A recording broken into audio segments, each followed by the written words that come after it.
जी, next हमारे पास एक theorem है,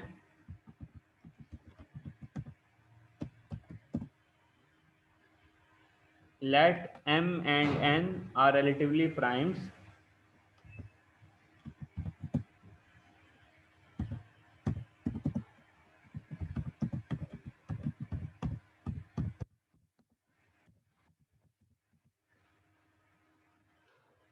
relatively prime positive integers,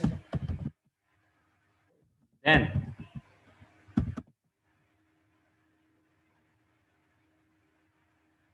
phi of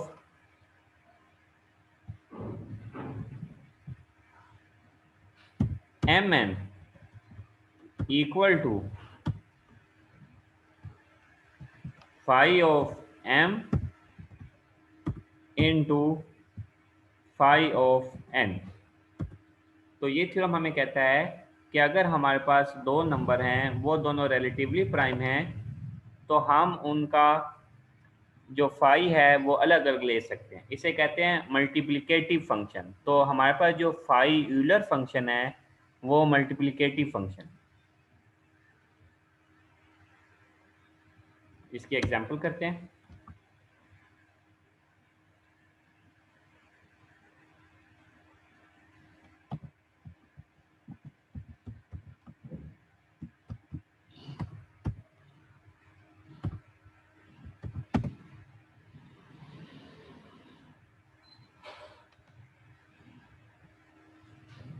phi of 63,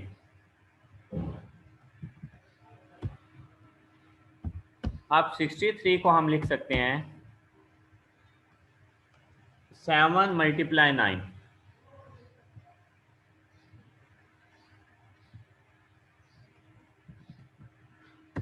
7 into 9।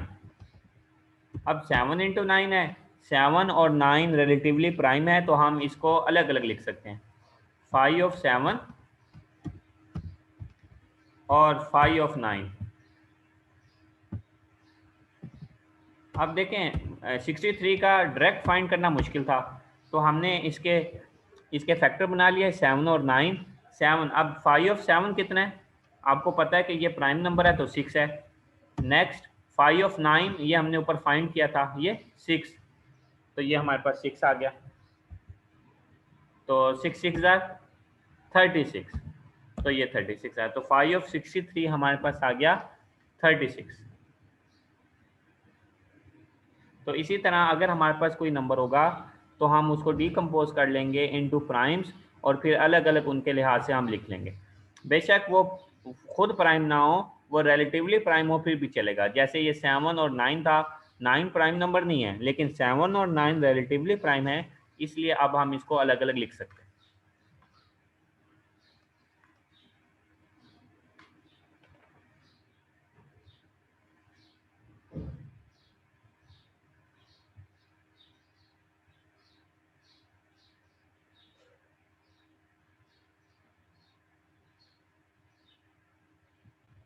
Next हमारे पास है मोबिस mu function.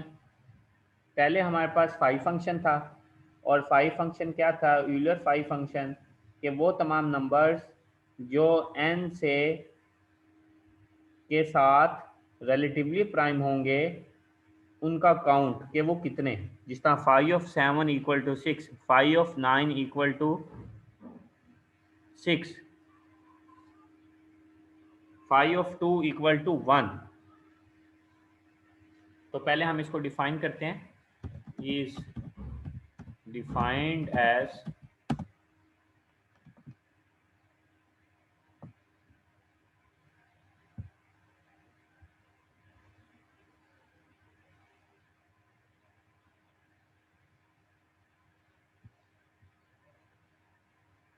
mu of n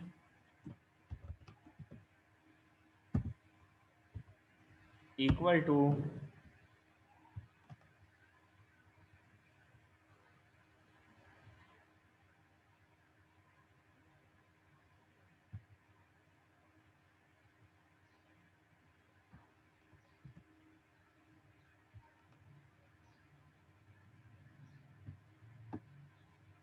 इसके हमारे पास तीन आंसर आते हैं।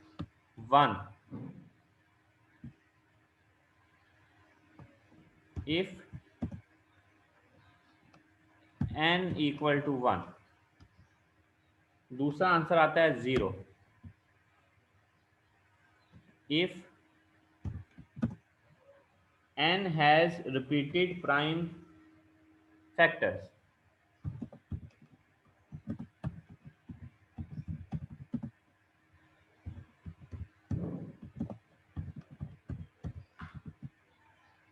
और इसका जो तीसरा आंसर है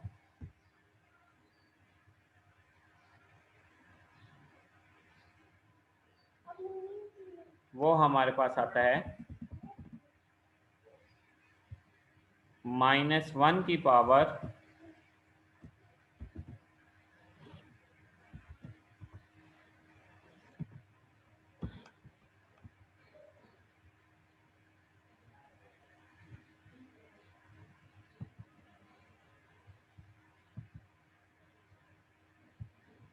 k,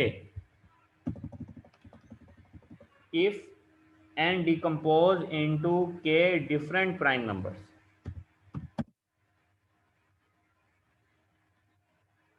if n has not repeated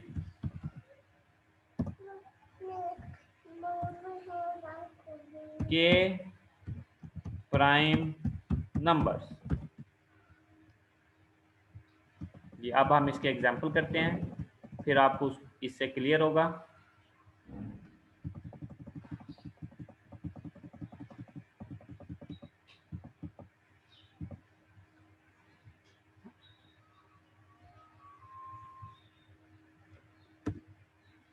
example,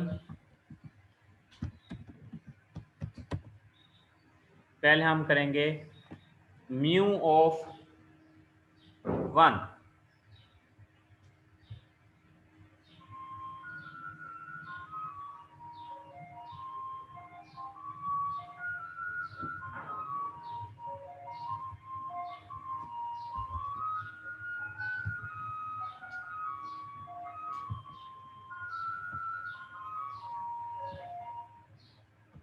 mu of 1 का क्या आंसर आएगा जी बताएं। ये हमारे पास फंक्शन है, पीस वाइज फंक्शन है, तो इसमें फर्स्ट वाला यूज होगा और हमारे पास 1 आंसर आएगा। वेरी गुड, कमेंट्स में आप लिखें जी। सेकंड,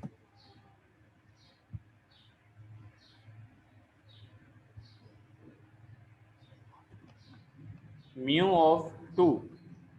जी, म्यू ऑफ 2 इसका मतलब ये है कि इसको हमने लिखा 2 प्राइम नंबर है, ठीक है। इफ n हैज रिपीटेड, ये रिपीट नहीं हुआ, if n has not repeated नहीं हुआ, और k प्राइम नंबर्स, ठीक है,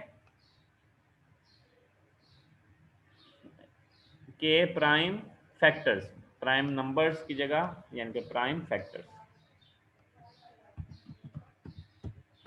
तो ये खुद एक प्राइम नंबर है, इसलिए इसका आंसर हमारे पास आएगा -1 की पावर 1, क्योंकि ये एक ही प्राइम नंबर है, तो इसका आंसर आएगा -1।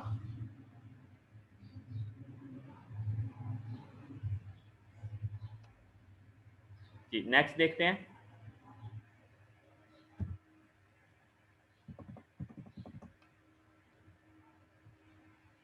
Mu of 3।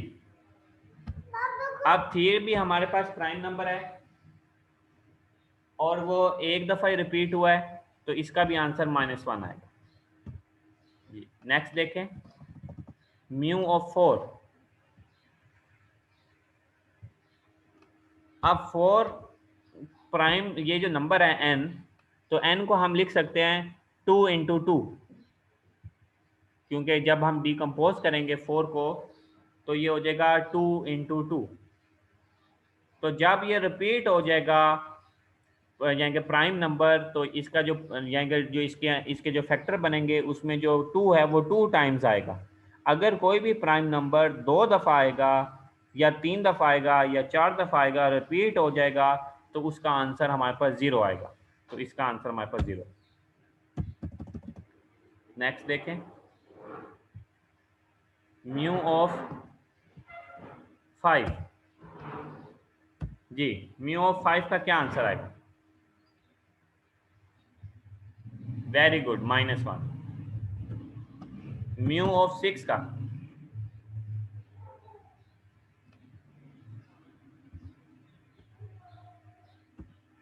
Mu of 6 prime number है, प्राइम नंबर नहीं है, सो इसे डिकम्पोज करें तो ये होगा 2 × 3। तो 2 × 3 तो -1 की पावर 2 आएगा, -1 की पावर 2 1। नेक्स्ट हमारे पास आ जाएगा 7, म्यू ऑफ 7 जी, -1, very good. Mu of 8?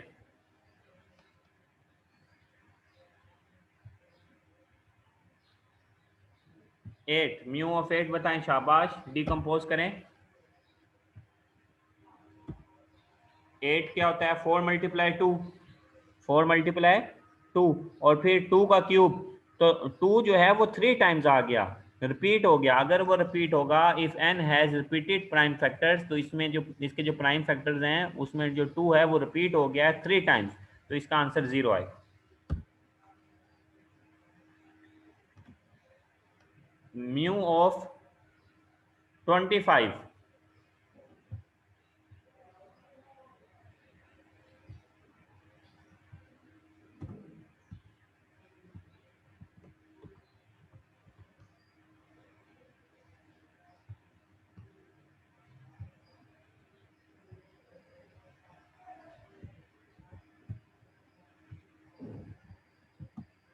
Mu of 25, very good, equal to 0।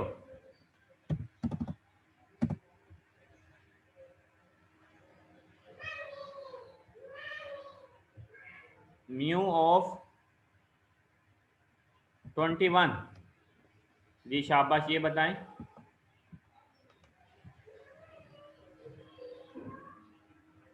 क्योंकि इसे लिख सकते हैं 7 × 3, 7 × 3 2 नंबर आ गए प्राइम नंबर, तो -1 की पावर 2 ये बनेगा, -1 की पावर 2। के क्या मतलब है? कितने प्राइम नंबर आए हैं? 7 × 3 21, 2 नंबर आते हैं, तो -1 की पावर 2 तो 1 आएगा। तो उम्मीद है आपको ये मूविस म्यू फंक्शन समझ आ गया होगा। अब आप कोई क्वेश्चन पूछ सकते हैं।